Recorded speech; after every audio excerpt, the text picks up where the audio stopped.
What is going on, Alabama fans? Chris Daughtry here with the Alabama Football Report by Chat Sports. It is officially time. We are breaking down the third Saturday in October matchup between number 6 Alabama and number 11 Tennessee. Alabama early on this line, 8.5-point favorites for the Crimson Tides, which absolutely scares the hell out of me. But, we'll see in the score prediction later on today's video how I really feel about that one. It is a night game, so I assume Bryant-Denny Stadium is going to be absolutely electric for this matchup. Is Alabama going to get their chance to get their second get-back game of the season? First one came against Vanderbilt, now Tennessee, in a game that really last year you should have won as well. But I want you guys to get down there and like today's video. If you want to light up those cigars on Saturday and smoke on that Tennessee pack, make sure you like today's show. If you're one of these people that don't like these preview videos, if Alabama loses, it's totally on you. So make sure you guys get down there and like today's show. All right, an injury update here from Kalen DeBoer on Jam Miller and Derek Meadows. Kalen DeBoer saying during the SEC teleconference this morning, he said, I expect Derek Meadows to be out for this game this weekend, and I think Jam is probably what we would put in a questionable state for the weekend when it comes to the, availability report that's going to come out tonight, that being Wednesday evening there. That's kind of where I see it right now. So Derek Meadows is going to be out. And as of right now, Jam Miller is going to probably be questionable. Both of those guys suffered concussions versus Missouri. But, look, questionable right now on Wednesday with a concussion, that doesn't really sound too good to me. On the Tennessee side of things, injury-wise, nothing, in terms of their main starters that have been starting so far this season. But Jermon McCoy, he tore his ACL back in January. Tennessee expected him to be back by the time they played Arkansas last week. But Tennessee's secondary coach actually came out and said the other day that he still has a ways to go. So wouldn't expect him to be able to play in this game this weekend. He was actually the one, if you remember, had that interception against Jalen Milroe in the end zone versus Tennessee last year. But other than that, no real injuries here to report here for Tennessee. If you look at their first 6 games here, Tennessee, their only loss right now is in overtime to Georgia. Played Syracuse, kind of beat the crap out of them. East Tennessee beat the crap out of them. Or East Tennessee State, excuse me. UAB beat them 56-24, and then another kind of struggle win in overtime. Granted, versus a decent Mississippi State team this year. And Arkansas as well. Look, Arkansas's offense is pretty good, but their defense isn't very good either. It's kind of what this Tennessee team is too. Their offense is one of the best, if not the best, in the country so far this year. When it comes to passing, when it comes to rushing, they're absolutely crushing the game right now. Their defense, on the other hand, is still giving up a lot of points per game. 29 points per game for their defense, giving up almost 300 yards as well. This Alabama team, their offense right now is absolutely humming, and they're getting better every single week. So I think the over on this game being 58.5, I think that's kind of low. If both teams are scoring in the 20s, that's 58.5 right there. I think this game is going to be a very, very high scoring one. So I want to hear from you guys down at the pinned comment of today's video. Predict the score to Alabama versus Tennessee for me this weekend. We'll get to my score prediction at the end of today's show, but I want to hear yours down at the pinned comment of today's video. All right, Joey Aguilar, so far this year, has been pretty dang good for Tennessee. Against better competition, he has kind of struggled a bit. He had 2 interceptions versus Georgia, and I believe he also had 2 interceptions against Mississippi State as well. And then he had another, I think the 5th interception was against UAB, if I remember correctly on that one. Does have 2 rushing touchdowns as well. But, man, these Tennessee receivers is really what makes this offense hum for the most part. Chris Brazzell, this dude is an absolute dog right now. Over 500 yards here through the first 6 games of the season for Tennessee. He is their leading pass catcher, leading receiver in terms of yards, and by far their best, touchdown, target there for Tennessee. But it's not all just receiving for this Tennessee team. They're not necessarily just, going to throw it, 75 times a game or anything like that. They have a very, very good, core of running backs as well. And it's not the same thing as last year, where you had Dylan Sampson really carried most of their offense last year. You got Deshaun Bishop, Star Thomas, and Peyton Lewis. All three of these guys are kind of, splitting these running back reps up, relatively even here. Peyton Bishop, he's got less than the other two guys, but still, they've got three guys here that can do some damage when they touch the football. Every single one of them averaging over 4.5 yards per carry. Two of these guys as well with 5 touchdowns apiece so far this season. Tennessee, everybody thinks of them as having, this crazy receiving core, and they just throw the hell out of the ball. Right now, they've got 17 rushing touchdowns on the season. Receiving touchdowns, they only have 16. By the way, I meant to mention this as well. These Tennessee wide receivers, the top 4 of those guys, 12 combined drops so far this season. So at times they get bit a little bit with that drop bug, but man, coming back to these running backs here, they are really, really solid. It's not a one-man show like last year. This Tennessee football team can run the ball just as well as they can pass the ball. All right, we'll come back with a couple more things to watch in this game. But first, this episode is brought to you by Prize Picks.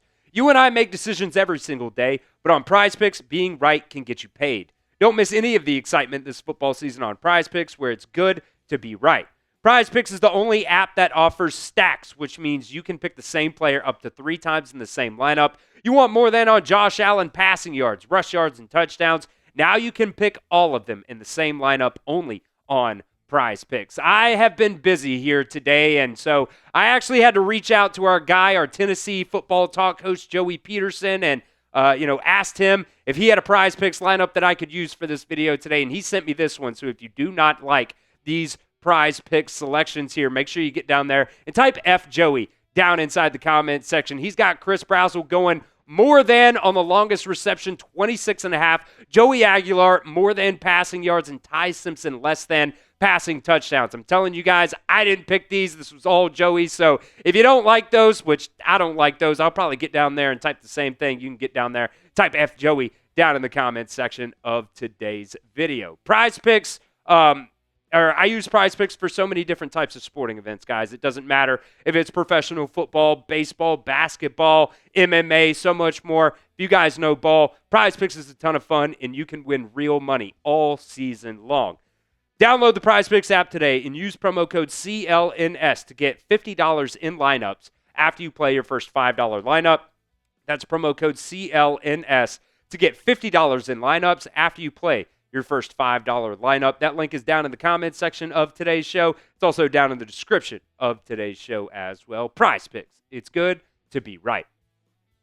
All right, let's get into a couple what to watch fors in this game this weekend. First up is going to be Alabama's secondary. We just showed you guys the passing attack for Tennessee and some of the top playmakers and impact players for Tennessee on the offensive side of the ball.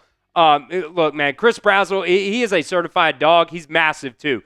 6'5", 200 pounds. But Alabama does have some length in their secondary as well. Dejon Lee, 6'4". You also have, Zabian Brown. He's 6'2" as well.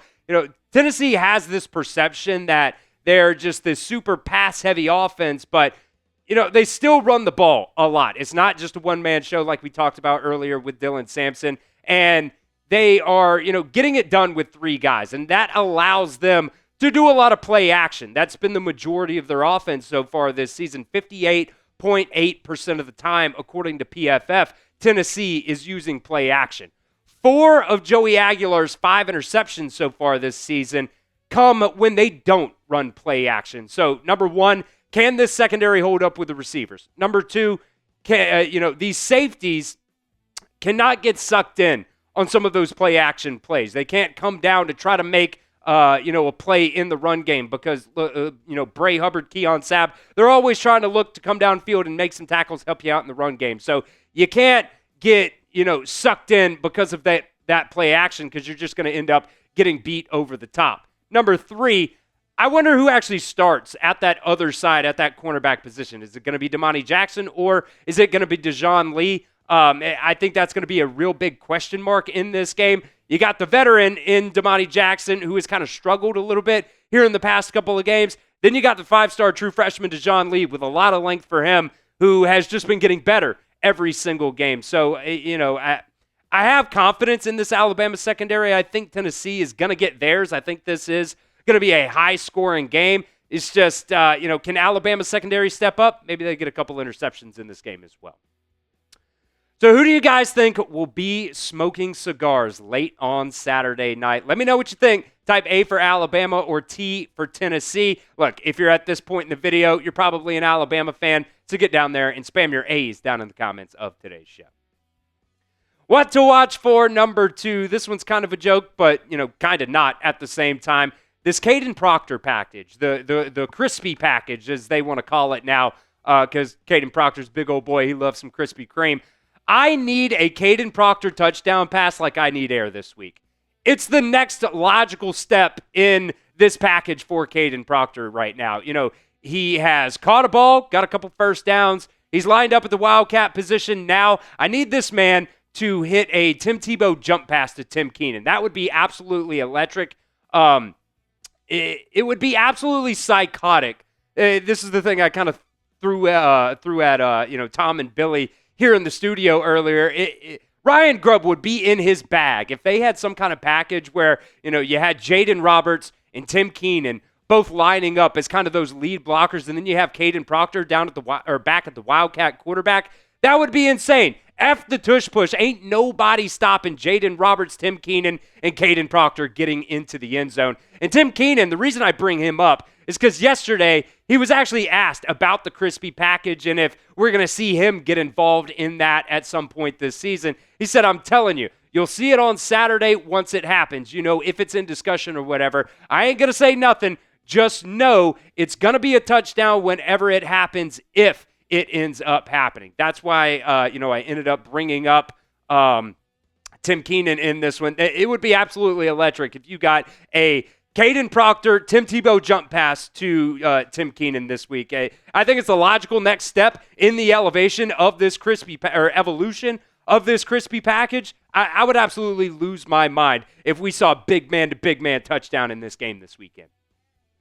We will be live for this weekend's game between Alabama and Tennessee. Make sure you guys are subscribed. We're giving away a signed Alabama jersey for the month of October, so come hang out. Always free to join us here at the Alabama Football Report. So hit that sub button and join the community, youtube.com/@RollTideTV.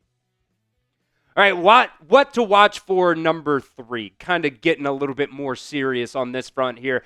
This Tennessee pass rush is actually pretty good.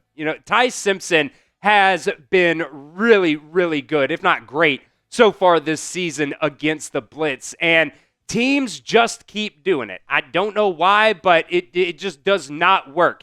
He finds the openings in these, in these defenses when they bring the blitz against him, and he's been absolutely incredible when teams try to blitz against him. 63.4 completion percentage. By the way, this is all per Pro Football Focus. Over 570 yards for him against the blitz. 6 touchdowns against the blitz. That one interception that he has so far this season, that was against the blitz as well. But my big question, can Alabama's offensive line hold up when Tennessee does not bring a blitz versus Ty Simpson this weekend? You saw against Missouri, when they were able to get pressure when they were only bringing 4 guys. Alabama's offense kind of started to struggle, especially, on the ends, whether that was Wilkin Formby or Caden Proctor. Those Missouri defensive ends, they were just, having a day versus Alabama's offensive line last week. And this Tennessee, front 4, 5, 7, whatever you want to call them,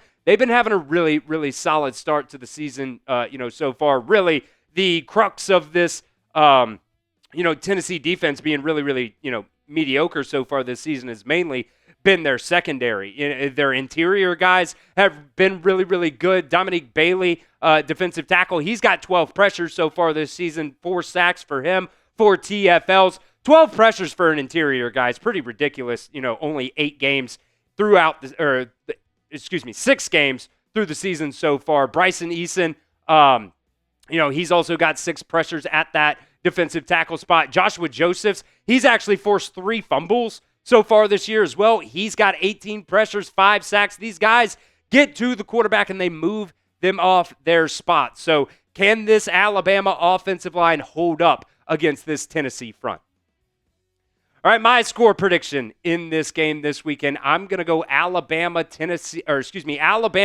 45, Tennessee 35 in this one. I think this offense is absolutely humming for the Crimson Tide right now. I think the Tennessee offense is as well, but I think Alabama's going to get a couple of stops. I think they'll probably get a couple of turnovers in this game as well. I'm really hoping that Joey Aguilar, really does have a down game in this one because he's had a really good start to the season as well. But Alabama's done a better job taking care of the football. I think that is going to be really one of the biggest differences in this game this weekend. I think Tennessee's going to get a lot of yards. I think there's going to score, a solid amount of points in this game, but I think the over definitely hits in this game. Alabama wins it, though, 45-35 at home.